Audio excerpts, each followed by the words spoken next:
State of Tennessee saw more drug overdose deaths in 2017 than ever before. And most of those deaths were related to opioids. The Tennessee Department of Health said 1,776 people died from the drug overdoses in the state last year alone. More than 1,200 of those were associated with opioids. Prescription opioids for pain were responsible for 644 deaths. News Channel 11's Caroline Corrigan joins us live from our Kingsport newsroom tonight. She's been breaking down these numbers locally and finding out what is being done in hopes of slowing down this epidemic.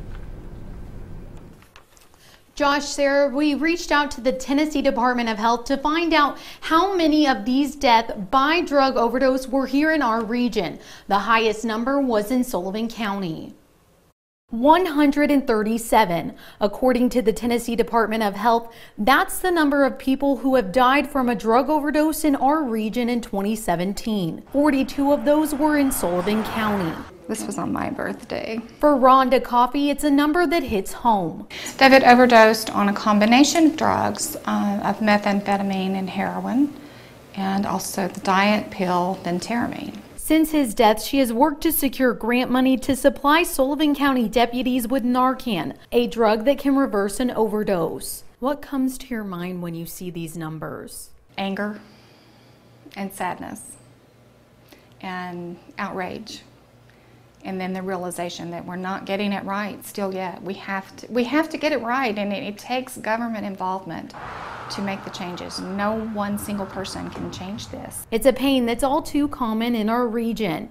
It's devastating and it's scary. Breanne Dunnings, an overdose specialist at Sullivan County Anti-Drug Coalition, says she joined after the death of her brother Aaron, who overdosed on Oxycontin. I think it's just a lack of education on everyone's part, on physicians, on laypersons. Everyone has a hand in it and everyone can prevent it.